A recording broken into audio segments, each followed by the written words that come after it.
Ndok mau menyatunya sang kolik pada sang makhluk, lah saiki menyatunya sang makhluk pada sang kolik. Berarti ayat ini dibabarkan oleh Kanjeng Syekh Siti Jenar, pamoring Gusti marang kawula, pamoring kawula marang Gusti wis dadi sawiji. Dengan dikatakan sembah senembah ingsun kang anyembah kang den sembah yekti. Maka di situ ada tulisan man arofa nafsah fakot aropa robah. Barang siapa tahu dirinya sendiri sama juga kenal dengan Tuhannya. Karena tahu titipannya. Tahu titipan semua yang di dalam diri kita. Nek gak ngerti berarti gak kenal. Gak ngerti gak kenal.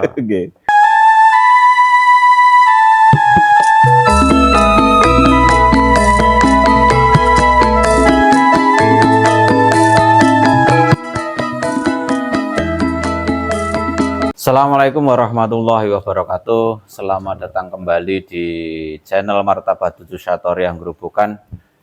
Kita akan kembali lagi untuk membahas kitab Miftahul Jannah. Tapi sebelum itu seperti biasanya kita akan menjawab beberapa pertanyaan yang sudah masuk dan dirangkum sama tim kita. Langsung saja untuk pertanyaan yang pertama niki saking akune @perkutut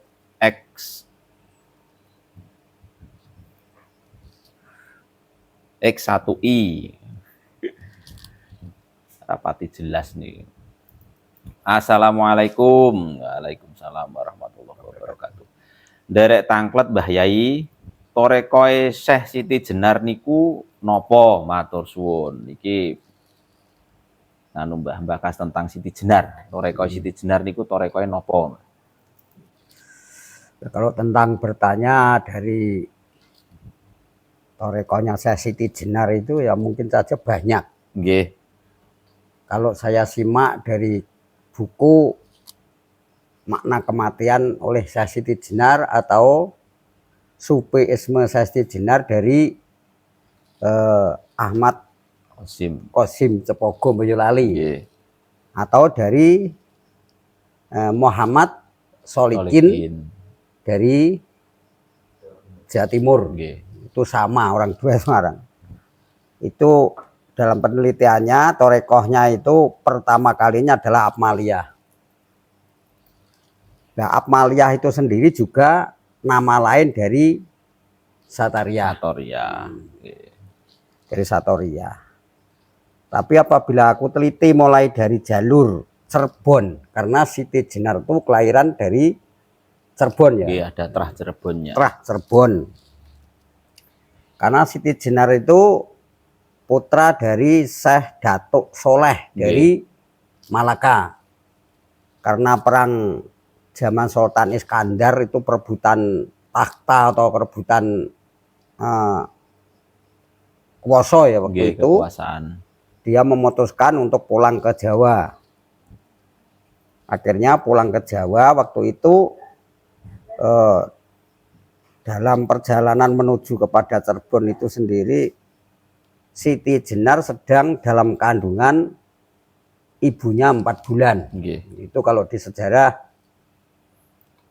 itu Sufiisme Siti Jenar. Nah, kalau gali dari Cirebon sendiri, dari pondok pesantren Buntet kurang dan lebihnya, karena Siti Jenar pulang ke Datuk Soleh pulang ke Cirebon itu Siti Jenar dalam kandungan 4 bulan. Akhirnya sudah di Jawa, di kandungan umur 6 bulan itu adalah bapaknya meninggal, Datuk Soleh meninggal. Begitu sudah lahir diasuh oleh Danur Wendo. Nah, sudah umur 5 tahun diserahkan kepada Syekh Datuk Kafi. Syekh Datuk Kafi itu Sunan Gunung Jati pertama.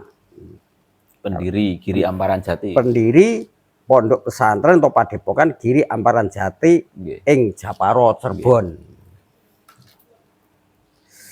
Akhirnya jadi generasi penerus Sunan Gunung Jati kedua.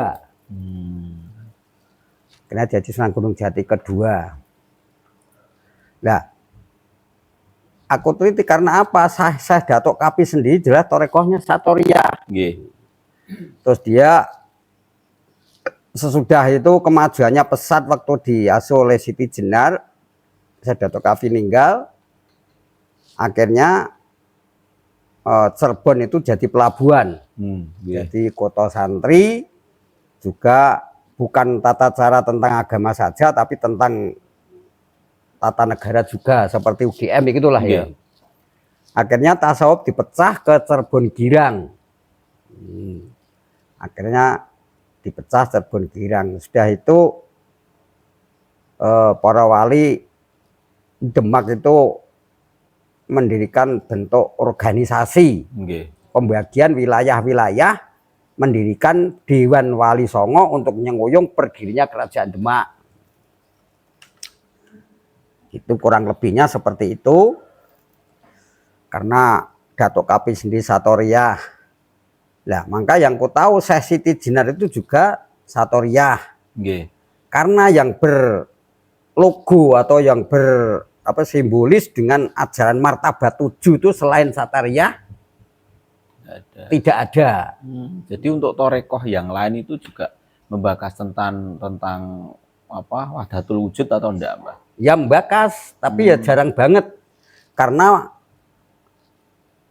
ajaran martabat 7 Satoriyah terang di situ, dengan kefokusannya dia selalu mengajarkan tentang paham wahdatul wujud oleh ajaran Syekh Abdul Rauf Singkil. Maka sudah itu di Cirebon itu torekohnya Satoriyah sampai sekarang itu, sampai di Buntet, sampai Kacerbonan, Kanoman, Kasepuan itu ajaran juga torekoh Satoriyah. Nah, Datuk Kafi sendiri siapa? Kalau saya teliti dengan sejarah, karena itu saya tidak megang kitabnya, hanya saya sering pergi ke Cirebon ya, ketemu dengan orang-orang Cirebon seperti Dokter Bambang. Pak Dokter Bambang itu sebagai mursyid juga di Kasepuan kan, di Kasepuan. Dan maka Datuk Kafi sendiri itu juga orang dari wilayah Sulawesi juga kan, karena waktu zaman itu murid Syekh Abdul Rauf Singkil itu yang besar kan ada 3.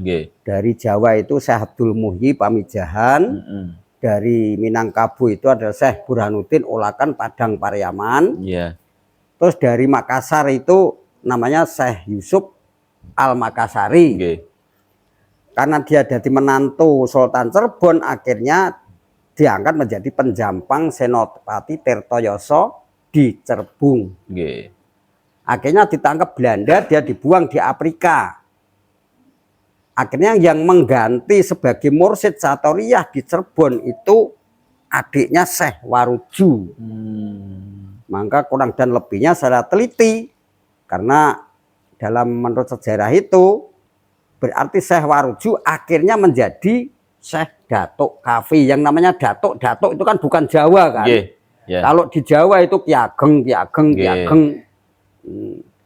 Kalau yang namanya Datuk itu tentu saja dari wilayah Sulawesi maupun dari Sumatera Nani. Ya, maka saya ketengahkan Syekh Siti Jenar itu adalah putra dari Syekh Datuk Soleh. Datuk Soleh itu Malaka kakek buyutnya dari Kamboja. Jadi kakek buyutnya juga Kamboja, kakek buyutnya lagi juga dari daerah Madinah. Syekh Intisari. Terus dia nikah dengan putri Cirebon yang namanya Datuk Syekh Dewi Kayun. Dewi Kayun punya adik digarwa oleh Cirebon sendiri, tahu digarwa siapa saya kurang tahu ya. Yang penting kakaknya yang namanya Ratu Kayun dinikah oleh Syekh Datuk Soleh. Adiknya menjadi ibunya Syarif Hidayatullah. Itu adik keponakan. Dan maka kalau dia bertanya tentang apa dalam saya teliti, Siti Jenar itu torekohnya banyak banget. bukan hanya satoriyah saja, tapi kalau saya pandang dengan paham widatul wujud sehingga para wali pun tidak sampai pemikiran sampai di situ dianggap aliran sesat karena apa? Pahamnya widatul wujud. Tentang kemarifatannya. Widatul wujud sendiri ini artinya apa, Mbah? Paham widatul wujud, dat yang wujud semua di dunia ini katanya ada, tapi sebenarnya enggak ada. Karena widatul wujud itu wujud dia tidak akan berubah. Langgeng. Langgeng, awalnya tanpa kawitan, akhirnya tanpa pungkasan. Itu paham widatul wujud. Sebenarnya dat itu adalah wujud. Yang maujud ini sebenarnya enggak ada. Tapi yang maujud ini dari wujud tadi, Mbak? Dari yang maujud ini bayang-bayang dari yang al-wujud. Lo paham widatul wujud. Kalau dia mengenal dengan tentang paham widatul wujud ini, maka pandangan dia itu Tuhan tidak kemana-mana, tapi dia berada di mana-mana. Oke, kita lanjut pertanyaan selanjutnya. Ini dari akunnya Nur Samsiatin. Assalamualaikum. Waalaikumsalam warahmatullahi wabarakatuh. Yang pertama, mohon wedarannya. Cara mengembalikan titipan Tuhan saat mau kembali kepada Tuhan. Yang kedua, apa saja titipan dari Tuhan yang harus dikembalikan dan bagaimana caranya? Karena setahu saya di Thoreko Satoriyah hanya menjelaskan cara kembali, tidak mengembalikan titipan Tuhan. Niki nyuwun penjelasan tentang penghapusan atau pengembalian titipan, Mbak. Maka dari itu kalau dia bertanya seperti itu, ya kita teliti dong. Kita teliti dalam ajaran itu waktu kita beatan.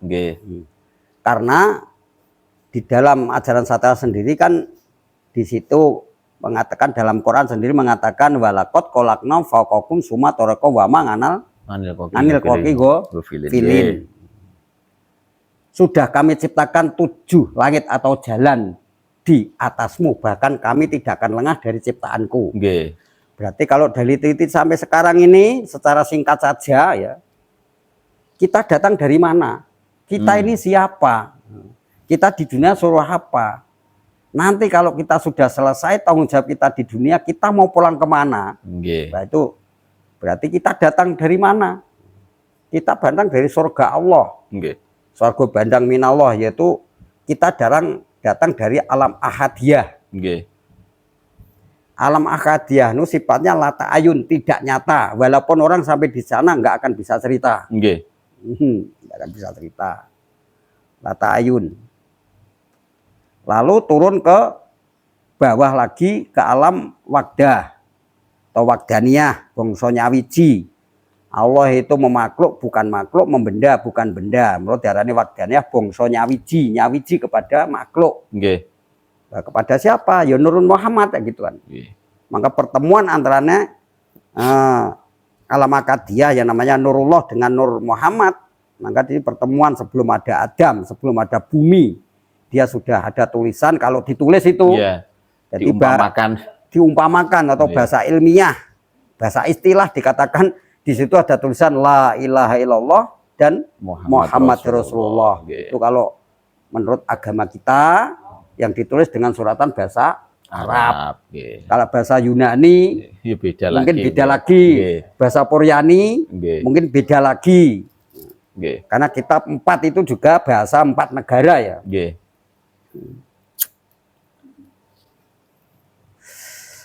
Lalu turun lagi ke alam wakidiyah. Nah, maka alam akadiyah, wagdah dan wakidiyah ini semua itu masih martabat ketuhanan. Turun lagi ke alam ahyan korijiyah, turun lagi ke alam misal, turun lagi ke alam ajsam. Sekarang ini alam insanu kamil. Nah, kita ingin kembali ke sana.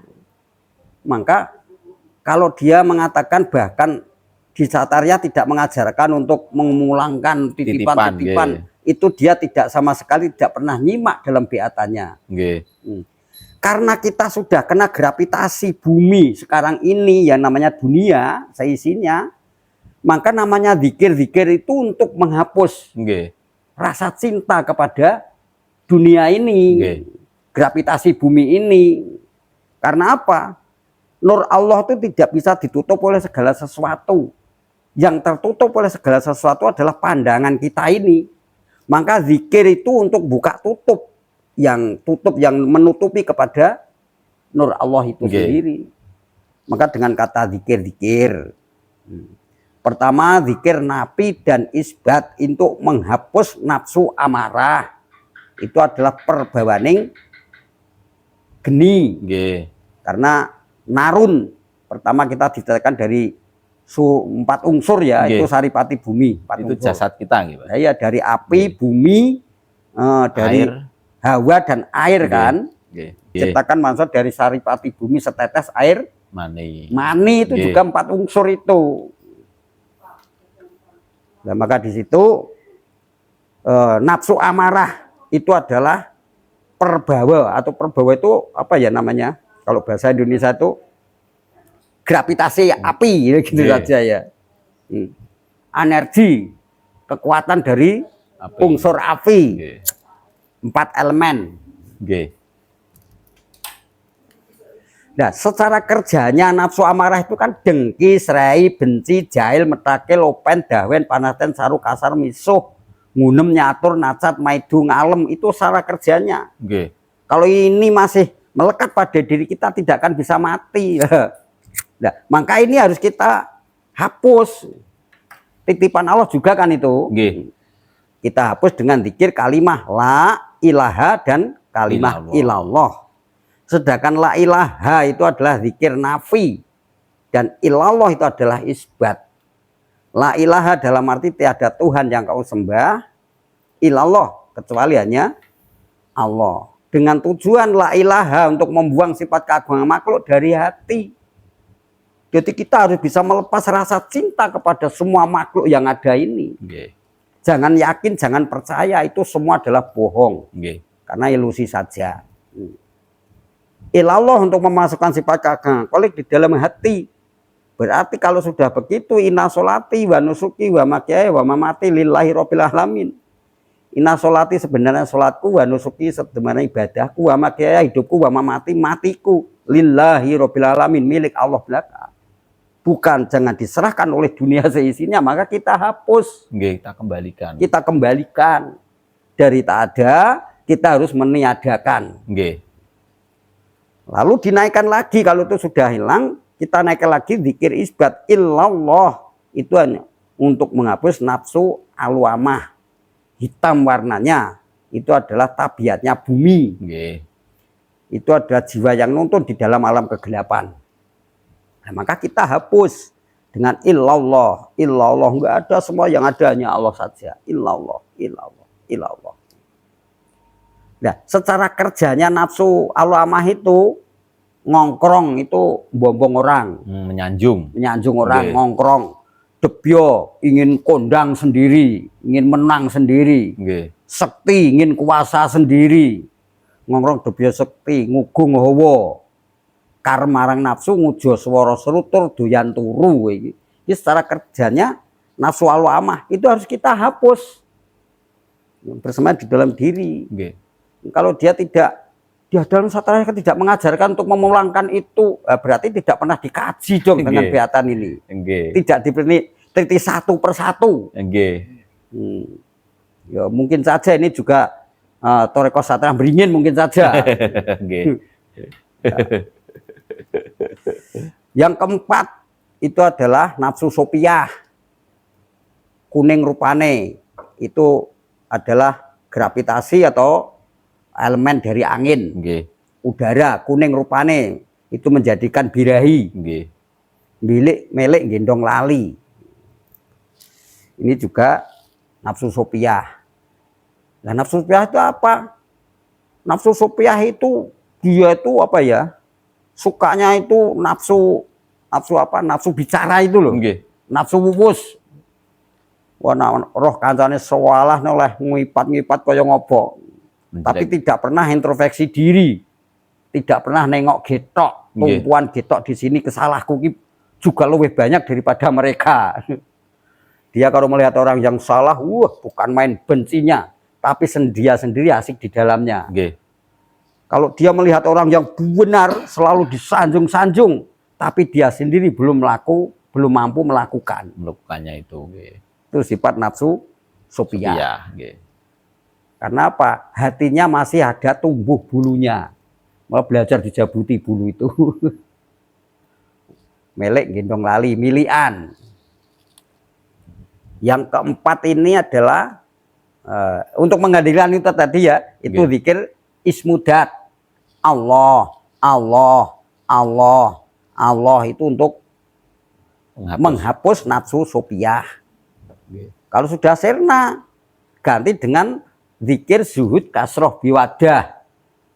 Wah, ini sebagian pandangan ilmu Siti Jenar ini. Kalau ingin tahu nih, dilihat, dengarkan yang benar-benar.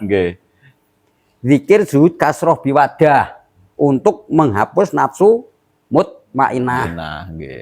Nah, nafsu mutmainah ini adalah gravitasi dari air atau elemen air. Itu. Maka sifatnya putih.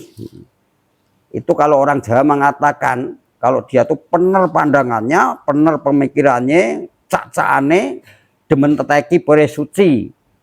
Teteki itu poso, yo ngurangi mangan, ngurangi ngombe, ngurangi omong, ngurangi turu, teteki to.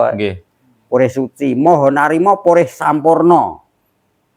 Dipitnah, dicacat, dipaidu, diterima dengan ikhlas, diterima saja. Inilah jalan yang terbaik bagiku, nek ngono. Aja apa-apa mbrontak ya.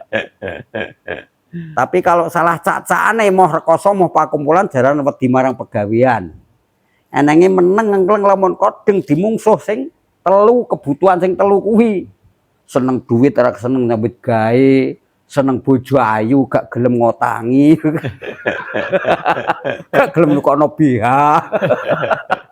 Nggih. Enenge utang selang gak mikir nyarutang, dibunuh gelem, dipenjarakan gelem wong nafsu kebo itu. Maka harus didikiri lang. Dikiri apa? Zuhud kasroh biwadah. Allahu, Allahu, Allahu. Nah, zikir zuhud kasroh biwadah ini artinya adalah meyakini menyatunya sang kolik pada sang makhluk. Meyakini pamoring Gusti marang kawula. Nah, yang empat ini nafsu yang di luar, yang jadi jasad kita ini. Yang jadi jasad kita ini. Lah makhluk cahaya yang disemayang pada diri kita bangsa malaikat itu apa? Nah, ini selanjutnya yaitu seperti nafsu rodiyah, nafsu sudah dapat ridhonya Allah. Itu masih dihapus, dungane mandi apa-apa mandi, dihapus engko nek dadi paranormal. Mandi dungane. Dihapus dengan zikir zuhud wadah bi kasroh, tadinya kasroh bi wadah. Saiki kasroh bi wadah bi kasroh. Ndok mau menyatunya sang kolik pada sang makhluk, lah saiki menyatunya sang makhluk pada sang kolik. Berarti ayat ini dibabarkan oleh Kanjeng Syekh Siti Jenar, pamoring Gusti marang kawula, pamoring kawula marang Gusti wis dadi sawiji. Dengan dikatakan sembah senembah ingsun kang anyembah kang den sembah yekti. Maka di situ ada tulisan man arofa nafsah fakot arofa robah. Barang siapa tahu dirinya sendiri sama juga kenal dengan Tuhannya. Karena tahu titipannya. Tahu titipan semua yang di dalam diri kita. Nek gak ngerti berarti gak kenal. Gak ngerti gak kenal.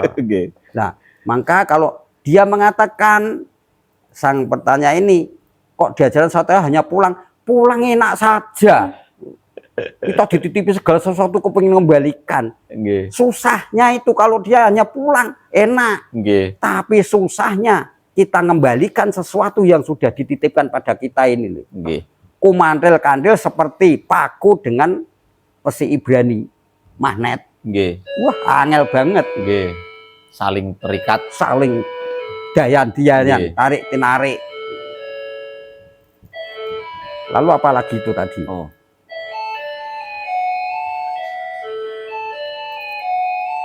Nah, ini ingin selanjutnya karena zikir itu ada 7 dan kesempurnaan. Ingin selanjutnya ya harus berhadapan dengan mursyidnya. Ini hanya Nggih. saya paparkan ini yang bisa secara umum. Nah, secara umum Nggih. ini yang saya paparkan, walaupun ini sifatnya pribadi, Nggih. tapi juga sebagian dari umum yang bisa aku sampaikan. Nggih. Terus itu cara untuk mengembalikan tadi juga 4 mata harusnya, Mbah. Nah, cara untuk mengembalikan ya cara yang luar itu tadi, Nggih. tapi yang lebih dalam harus 4 mata. Nggih, karena niku ngilmu sengkering dewa. Nah, ilmu sengkeraning para dewa enak banget. Aku ki mbiyen tak rewangi yo kleset rek. Kanjeng Nabi direwangani Guairo. Nggih. Untuk pertanyaan selanjutnya ini dari akunnya Tarmuji 4397. Assalamualaikum. Waalaikumsalam warahmatullahi wabarakatuh. Pada poin mana Syekh Siti Jenar sudah merasakan mati, sedangkan Wali Songo belum? Mohon penjelasannya. Ya. Pada poin mana Syekh Siti Jenar sudah mengalami mati. Nggih. Sekarang kalau saya gambarkan secara yang mutlak, secara yang benar, mungkin saja ya nggak akan nyampe. Nggih. Karena apa? Ya selanjutnya Syekh Siti Jenar saya ukur dengan kata-kata mati suri. Nggih. Seperti tidur kita yang tidak mimpi. Tapi tidur yang tidak mimpi itu namanya kita kebelet nafsu. Nah, tapi kita belajar tidur yang disengaja tanpa lewat kantuk. Nggih. Wah itu loh. Kita pepet mata kaji Babanowo Songo ngringkes ponco ndriya 5. Nggih. Mandeng pucaing grono. Dalam arti ponco ndriya itu ponco karma. Kehidupan kita di dalam dunia ini karena ponco karma ini saling dayan dinayan. Karma, ponco karma. 5 unsur. Pengucap yang namanya lesan. Nggih. Pembau yang babarke pangrasa. Penglihatan dan pendengaran nggih. dan perasaan tubuh ini kita tutup. Nutupnya bagaimana? Itu ada namanya maun khayat. 9 bolongan diringkes dengan pancakarma atau panca indria. Panca indria diringkes dengan 3 bolongan yang namanya maun khayat. Maun dalam arti air, khayat dalam kehidupan. 3 unsur ini kalau ditutup, maka di situ nedya kondur. Itu gimana? Itu ada cara sendiri. Sekarang rame bang plecet, nanti kalau nggak bisa nyarutang dibunuh diri ya bahaya malah. 3 unsur apabila bisa nutup maka di situ. Caranya dengan nutup 3 unsur itu. 3 unsur itu. Maun khayat itu tadi. Maun khayat. Dan itu tidak mudah. Ya tidak mudah, bojone Jahayu kok. Bange cek akeh. Jadi oke. Selanjutnya kita lanjut pertanyaan berikutnya ini dari @janurunggunung 8622. Assalamualaikum. Zikir Syekh Siti Jenar niku nopo Yai kok saged muksa? Nah, ini pertanyaan masih seputar tentang Siti Jenar, Mbak. Maka aku katakan tadi muksa itu bedanya apa dengan kasukman. Nggih. Mungkin nama arti sukmo ya. Kata-katanya angil ya. Nggih. Sukmo. Sukmo. Sukmo itu dalam arti hilang. Mula ngelmu kasukman, ngelmu kehilangan, bukan kehilangan loh. Nggih. Nah kehilangan mungkin lapor polisi. Nggih. Kehilangan itu berarti merasa memiliki. Nah, kehilangan kita belajar ngelmu kekosongan. Hilang adalah arti kosong. Nggih. Monggo sukmo sendiri artinya adalah kosong. Atau hilang. Nggih. Ngelmu kasukman, ngelmu kehilangan. Mula kamuksan sendiri itu juga sebagian dari kata kosong. Nah, ada yang dikatakan mukso itu hilang saragane. Ada juga yang dinamakan mukso kalau orang itu bisa sampai pada kosongan, lah masalah rogo iki jadi batang sampah untuk apa sih kok dipikir? Nggih. Ngono ya? Nggih. Lah, kita lepasi semua. Lah saiki akeh mukso hilang saragane. Wong jenenge napa niku elemen 4 jadi kuasani kok. Bakso jenuk. Baksone je gurih, ayame je seger. Lho kok ape mukso? mukso itu elemen 4 jangan dikasih asupan. Dari geni bumi angin, ojo dinge telo, ojo dinge girut, ojo dinge bakso, ojo dinge opo. Hanya dia hanya bertapa untuk makannya hanya udara saja. Wong saiki ora mangan setengah hari mah wae mokso. Sekarang ya mokso secara hakikat saja. Artinya apa? Yo tinggal ke jasad iki wong asline batang telo, batang jagung kok ya. Nggih. Tinggal ke sing penting apa? Iki dadi sampah urusan sing donya. Nggih. Arep dikubur karepe ora karepe wong batang asuhe diguwak kok. Nggih ta? Kaya ngono wae. Wong nganggo ditelung dina, mintung dina, 40 dina. Apa artine iki? Nggih. Artinya apa? Nah, kalau bertanya, artinya apa, Mbah? Tak jawab. Nggih. Itu hanya agama saja. Yes. Aturan saja. Bahkan agama Islam pun yang masak dalam Quran nggak ada. Itu budaya. Budaya, adat Jawa. Bahkan kalau ku simak dengan Quran kurang lebihnya dengan Jawanya, di surah Luqman itu kan mengatakan, ya anakku nanti kalau sudah saya mati apa yang kau sembah? Karena kematian itu nanti nggak ada seorang bapak manfaati bagi seorang anak, nggak ada seorang anak manfaati bagi seorang bapak. Hari itu juga nggak ada tebusan dan syafaat yang berlaku. Mbok boleh kendok apa nganti boleh ke gajah nggak berlaku. Nggih. Dipidak diwacake wong sak kelurahan diundang kabeh, oh nggak berlaku. Yang dituntut di sana hanya yang bisa dituntut perbuatan sendiri. Ada 3 unsur orang meninggal yang ditinggalkan orang yang sudah mati. 3 unsur itu. Terus untuk zikirnya Mbah dari Siti Jenar, apakah juga sama dengan Satoriyah atau ada perbedaannya? Saya sampaikan karena Siti Jenar itu juga Qadiriyah Wanang Sabandi. Siti Jenar itu juga orang Apmaliyah, Siti Jenar juga Satoriyah. Dia karena paham widatul wujud, mungkin dia tidak lepas dari zikir Maka kalau cerita Wali Demak mengatakan Siti Jenar ngelmu hik, gitu kan?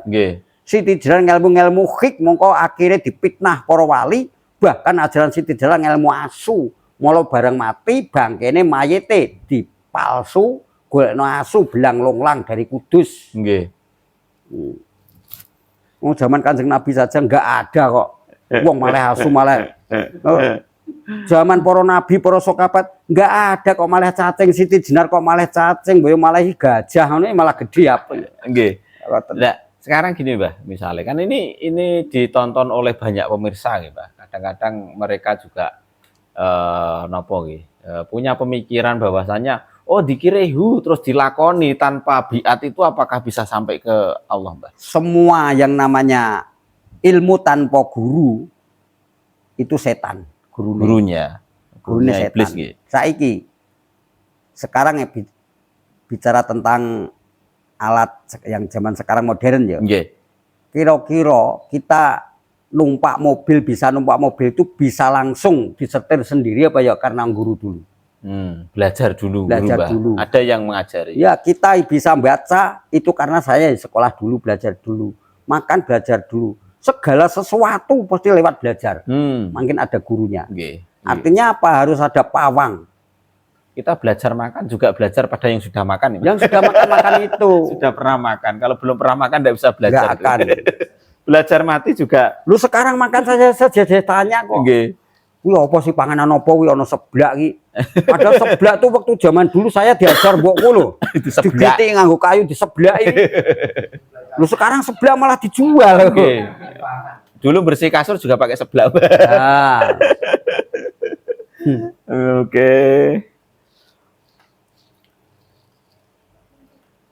Jadi walaupun dijelaskan tentang zikirnya tapi tetap harus melalui prosesi biar. Tapi tidak tahu arti itu apa sendiri kan. Tanpa berguru. Terus semua itu bisa. Yang namanya zikir ada makomnya sendiri. Karena apa? Surat Quran itu surat manusia. Artinya apa?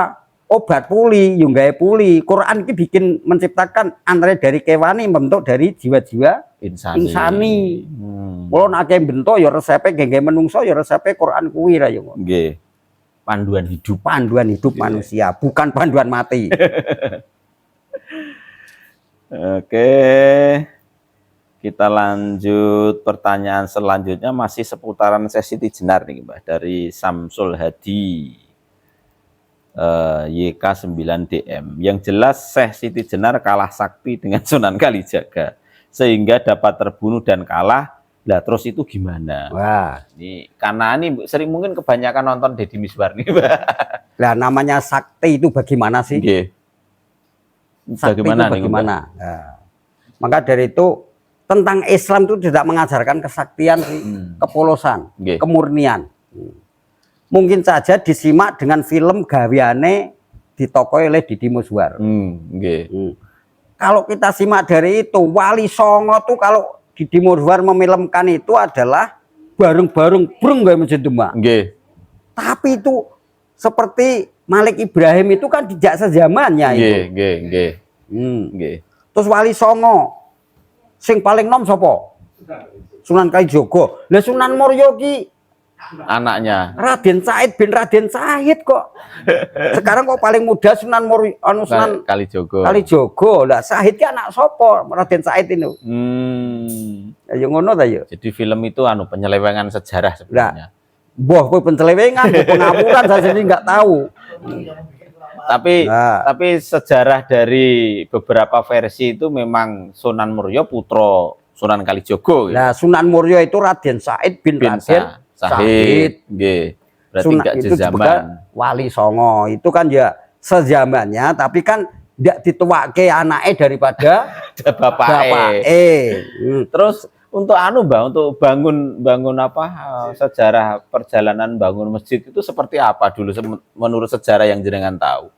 Ya, sejarah yang ku tahu ya wali yang ada itu. Nggih. Nah, maka Sunan Malik Ibrahim diikutkan serta itu karena itu juga Wali Songo diartikan apa? Doanya. Nah, karena meyakini datangnya Wali 9 di sini ini meneruskan perjalanannya Sunan Malik Ibrahim. Maulana Malik ya. Maulana Malik niki. Dan maka cara mendirikan Masjid Demak ya seperti itu yang disejarahkan itu. Ada wali itu kan. Maka wali sendiri kalau saya simak dari sejarah yang gawe bikin wali sunan itu kan Kartosuro. Sebelum itu para wali juga hanya disebut ustadz saja, nggak ada wali itu nggak ada. Sebut kiai saja. Kiai atau ustadz saja. Kalau saya menurut membaca sejarah, jadi terjadinya ada cerita Wali Songo, munculnya sejarah Wali Songo, Sunan itu semua itu adalah yang membesarkan atau yang memerindah itu adalah sudah Kartosuro. Jadi untuk mempermudah. Dan sebenarnya ya tadinya itu hanya ustadz. Nggih.